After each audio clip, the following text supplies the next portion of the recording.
Cale Makar is your NHL 24 video game cover athlete. Did Adam Fox get snubbed? Plus, which non-Ranger really should have probably been the cover athlete for the video game this year? We debate this and much more on today's episode of Locked On New York Rangers. You're Locked On the New York Rangers, your daily podcast on the New York Rangers. Part of the Locked On Podcast Network, your team every day.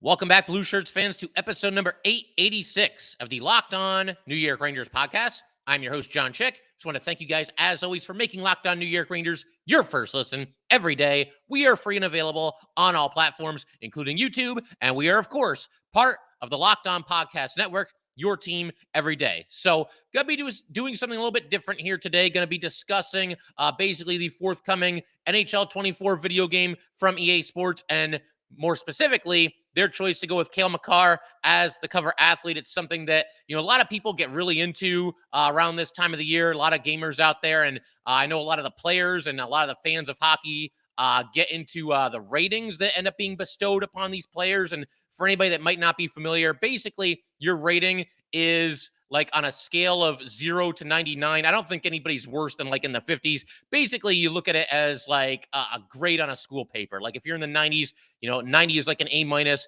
99 is an A plus, and the 80s is kind of the B range. But obviously, something else that gets a lot of attention every single year is who's going to be the cover athlete, and EA Sports has chosen to go with Cale Makar. We're going to talk a little bit about that, as well as the decision to go with Makar over potentially Adam Fox, maybe somebody else on the Rangers. Plus, like I said, there is somebody, I'm not going to spoil it now, but there is somebody that I think really probably should have been on the cover this season. I think it would have been good for the NHL. As far as the choice of Cale Makar, nothing at all wrong with this pick. Obviously, a very exciting young player, one of the premier defensemen in the league, Stanley Cup champion, Calder, Norris, all-star selections, Conn Smythe the year that the Avalanche won the Stanley Cup. So nothing wrong with this pick at all. And obviously, I've been talking about this on here. The NHL has to do, I think, a better job of marketing some of its young players. I think last year with Trevor Zegras being on the cover of the video game, that was a great start. Obviously, he's very young and has made kind of a habit out of some of these really fancy goals. For Cale Makar, I saw somebody on social media putting out the fact that a lot of his accolades were a couple of years ago, and maybe the NHL was a little bit late to the punch here as far as featuring him as one of the exciting young players to, grace the cover of their video game. I mean, there's some merit to that, but again, I have no issue with this choice whatsoever. He's coming off a season that saw him skate in 60 games, score 17 goals, dish out 49 assists, so 66 points in 60 games, more than a point per game player since he's come into the league. I think Cale Makar is a fine choice.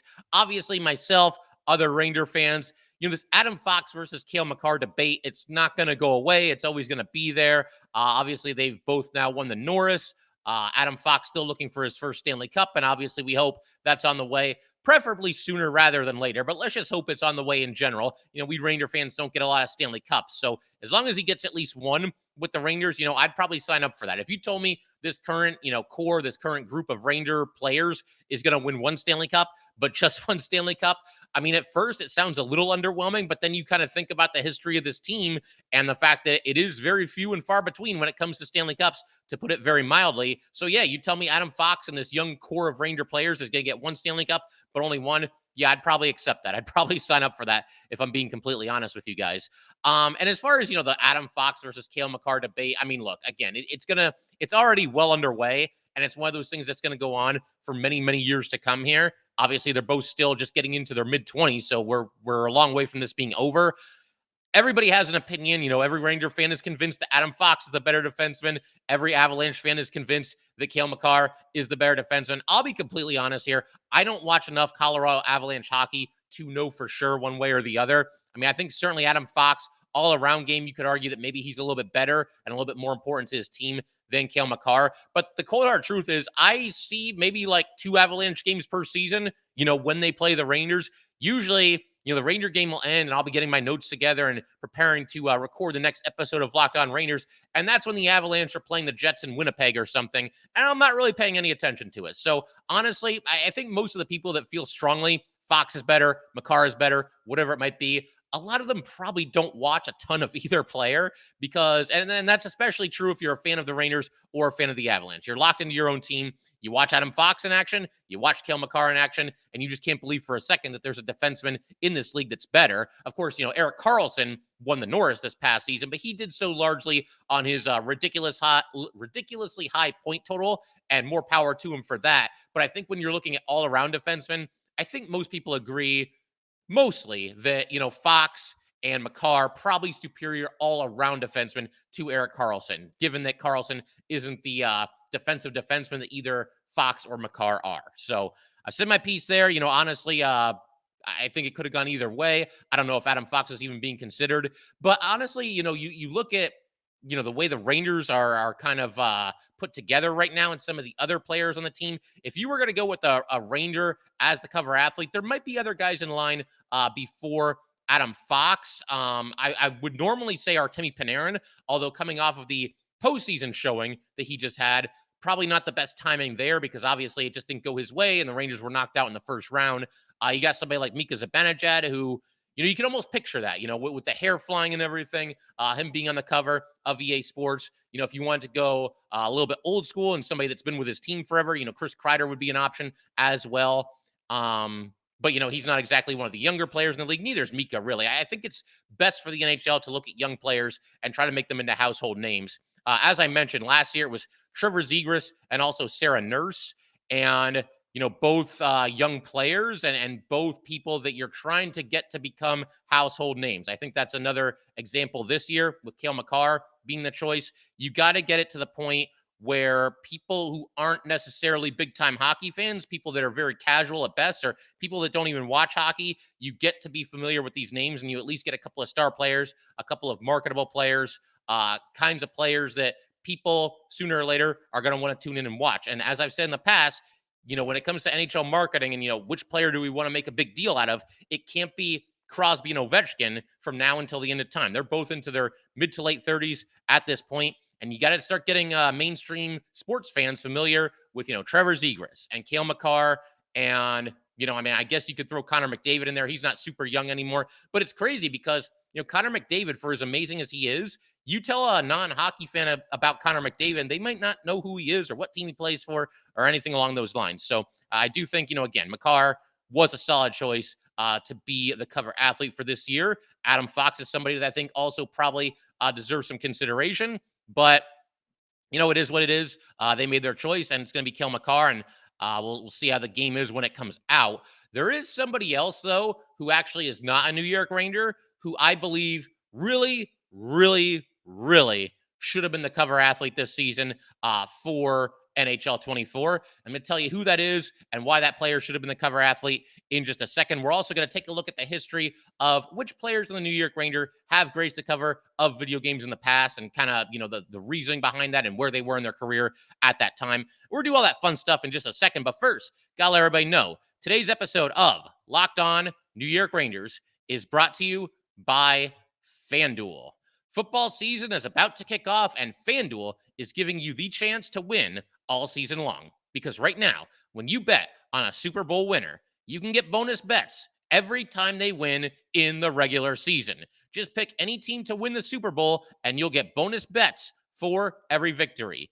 You can use your bonus bets on spreads, player props, over-unders, and more. So visit FanDuel.com/LockedOn and start earning bonus bets with America's #1 sportsbook. That is FanDuel.com/LockedOn NHL. All right, we just want to go ahead and thank everybody, as always, for making Locked On New York Rangers your first listen every day. We are free and available on all platforms, including YouTube. And for the everydayers, you guys are going to want to stick around. We're obviously keep tabs on the Alexis Lafreniere contract situation. As I've mentioned recently, that's kind of the last domino to fall, the last piece of the puzzle. Use whatever metaphor you want to use. That's the last, big thing that needs to happen for the Rangers before this upcoming season. They don't have the cap space to really add anybody else, or so it would seem. So they'll probably just focus their efforts on re-signing Lafreniere, getting him under contract, and then we can start looking ahead to this next season. And also, Going to continue our offseason series of best case and worst case scenario. We've done a bunch of these already. We got a few more to go. Basically, just looking at every single player that I think will be on the Rangers opening night roster and just kind of taking a look at everything that could go right for that player, everything that could go wrong for that player. Like I said, we've done a couple of those. You can check them out in the archives, so to speak. And we've also got a few more of those coming up. The third line is going to be next. The what I think will be the third line for the Rangers on opening night. But that's for another day. For right now, I want to go ahead and continue this talk about the NHL. And it's not just the cover of the video game, it's the NHL marketing itself. Because for me, I can't be the only person that wants to see this sport get bigger. On one hand, it sounds weird saying this, but as far as professional sports leagues go, it's almost somewhat of a niche sport. Like I don't feel right now that there's a ton of casual hockey fans. You're either all in on this sport and you know all the players and all the teams and what the next season is going to look like, or you just don't really watch, you don't really pay attention, you can't name more than 5 players in the NHL. You got to start, broadening this sport a little bit, making it a little bit more accessible, making it a little bit more fun, making it a little bit more eye-catchy for just general sports fans who tend not to pay a whole lot of attention to the NHL. And look, video games, they are what they are. You can scoff a little bit, but a lot of people play them. A lot of people really enjoy them. And the cover athlete is a big deal. We've been seeing this with, football, the Madden series, and who's going to be the cover athlete every season. Same thing for MLB The Show, and obviously the same thing for EA Sports NHL series. And my pick for the cover athlete this year, and the person that I would have gone with, and the person that I think would maybe give the NHL, somebody who obviously has a big personality. He's just a fantastic player overall, a well-rounded player, and is coming off an awesome run in the Stanley Cup playoffs. To me, the cover athlete this year, it was a no-brainer. It should have been Matthew Tkachuk. Now, of course, I don't know for sure. Maybe EA went to him and he wasn't interested, although I find that kind of hard to believe. I feel like, Matthew Tkachuk would probably jump at that opportunity. But, I mean, think about what he did this past season. He is coming off of what is nothing short of a legendary postseason run with the Florida Panthers, 20 playoff games, 11 goals, 13 assists. But beyond those amazing stats, he was basically carrying the Panthers. And this is not a sport where one player, other than maybe the goalie, can really carry a team. You need every single player on your roster pulling in the same direction and making contributions throughout the Stanley Cup playoffs if you're going to be the last team standing and win a Stanley Cup. And of course, the Panthers fell to the Knights in the finals. But up to that point, yeah, Matthew Tkachuk, and no disrespect to any other player on the Panthers, but they don't make it as far as they do without Tkachuk doing what he did. I mean, overtime winners, series clinching goals, big time assists in big spots, helping the Panthers rally out of some deficits. Tkachuk was just all over the ice. On top of that, he's a bruiser. And I just feel like, somebody who he's only 25 years old, so he's very young and obviously coming into his own, to say the least, as just a bona fide superstar in this league. He's got some grit and some toughness to his game on top of being just a tremendously skilled player. And he's got the whole family dynamic thing going on as well, because obviously he's got his brother who plays for the Senators. And there were actually some stories of, Brady Tkachuk helping Matthew out of bed before one of the games in the Stanley Cup final. Matthew Tkachuk at that point was so beat up. I want to say a sternum injury where his brother had to help him get up, before the game, taking a pre-nap or a pre-game nap. He had to help him up and, get him ready to go, which to me, that's just another reason. You hear a story like that, that just enhances Tkachuk's basically his badassery, for lack of a better term. And man, I mean, that's just a cool story. You got to get this guy front and center if you're the NHL, make a big deal about him. And I think putting him on the cover of the video game would have been a great start. I mentioned the family dynamic. Obviously, his brother Brady plays for the Senators. You've also got the fact that he's Keith Tkachuk's son. And maybe there's some lapsed hockey fans out there, or, just some very casual hockey fans out there who don't follow the sport tooth and nail, but, they remember Keith Tkachuk and they remember him being, a hard-nosed player himself and somebody that also had some skill. And maybe they, see Matthew Tkachuk on the cover of the video game and, oh, that must be Keith's son. What's this guy all about? What's his deal? What's his story? What is he, what kind of a player is he? And maybe that helps the video game sales themselves. And maybe, again, you have a rising mainstream star in Matthew Tkachuk. I think the best way to kind of enhance that and make that come to fruition would have been, once again, to put him on the cover of the video game. Something else I want to talk about here while we're on the subject of the video games. So everybody talks about the Madden jinx. And for anybody who might be unfamiliar with that, that is a superstition, I suppose, although it's not really much of a superstition. It's basically fact at this point. Every football player who appears on the cover of the Madden video game, it doesn't really go their way the following season. Either they get injured or they just play poorly, or maybe they have a decent season, but their team is expected to be a Super Bowl contender and they go like 6-10. The Madden jinx has really lived on throughout the entire years. But I will say there is a little bit of an NHL jinx going on as well. And what I have to do here, I got to share my screen with you guys for those of you watching on YouTube, because I'm going to show you a list of the recent players around the NHL who have graced the cover of EA Sports NHL series. And it is not pretty just in terms of how the team fared. Some of these guys obviously had nice seasons for themselves, but their team didn't do so well. And you're going to find out all about that in just a second. And if you can see, I have this up on the YouTube feed. And for anybody who's listening on audio, I'll kind of read the list to you. I'm not going to go through the whole list, but basically, as pointed out by Jay Fresh, so big shout out to him on Twitter, only 2 of the past 27 NHL players who have been on the cover of the video game, only 2 of them have had their team advance past the first round of the playoffs. So 25 of the last 27 cover athletes, their team has either missed the playoffs or lost in the first round. And, I a minute ago, I was talking about how I wanted Adam Fox on this cover. Maybe not. Maybe that's not the way to go. That might snake bite the Rangers this upcoming season. And for a team that's won 1 Stanley Cup in 83 years, I don't think we need any snake biting going on either. But to kind of just take you guys through the highlight here, I mentioned that only 2 players had gotten past the first round.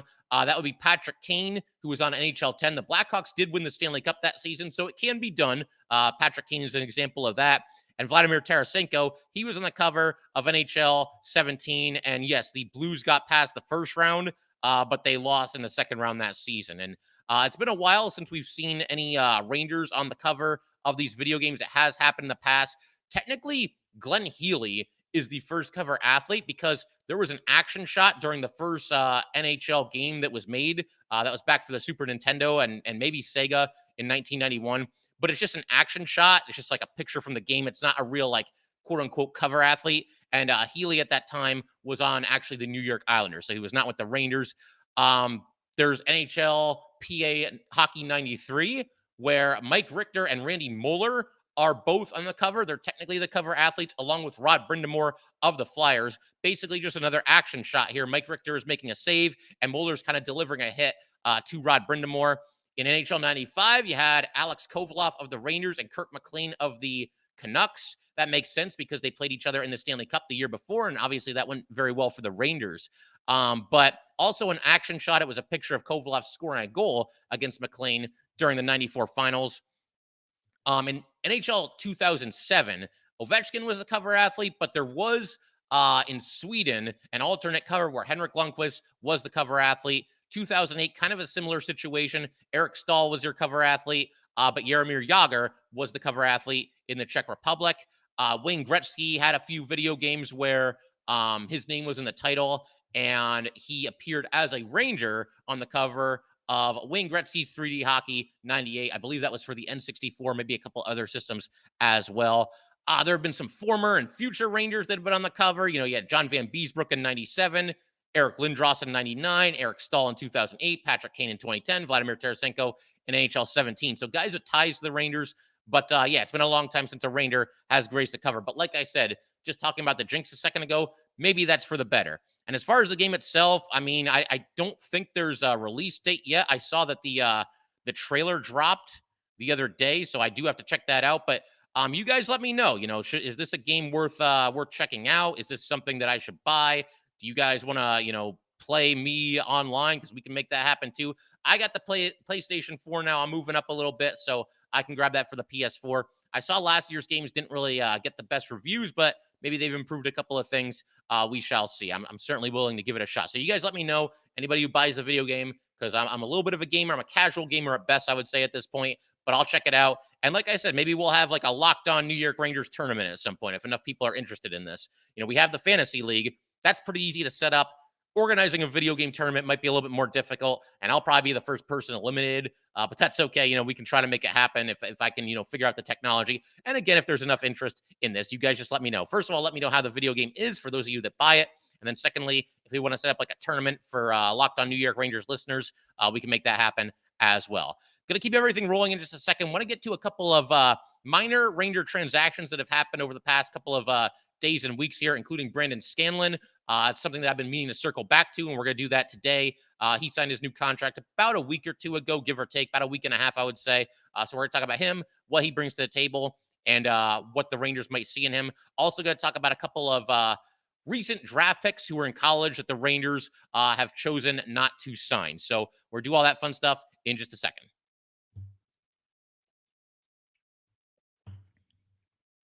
All right, let's go ahead, keep everything rolling here. So Brandon Scanlon gets a new deal with the Rangers. And like I said, I've been meaning to circle back to that. I knew eventually we would, but there were some things going on. Obviously, we had the draft and free agency was still happening, and doing a couple crossover episodes to find out about some of the Rangers' big free agents. That was obviously a lot of fun as well. But yeah, Brandon Scanlon gets a new deal with the Rangers. It is a 1-year deal, a two-way deal also, worth $775,000 in the NHL and $100,000 in the AHL.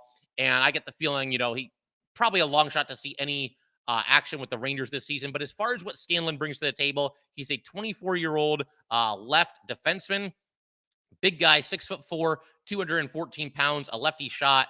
He played college hockey at the University of Nebraska, Omaha, spent 3 seasons there, a total of 98 games in his collegiate career, 11 goals, 51 assists, and was a -22 overall. He was undrafted, and he's actually spent the last 2 seasons, or at least part of the last 2 seasons, with the Hartford Wolfpack. Played 15 games with the Pack in 2021-22. No goals, 1 assist. Was also a -1. And then this past season with the Pack, 61 games, 4 goals, 11 assists, and 15 points. He was a +21. Then in the playoffs, 1 assist in 9 games, and he was an even +-.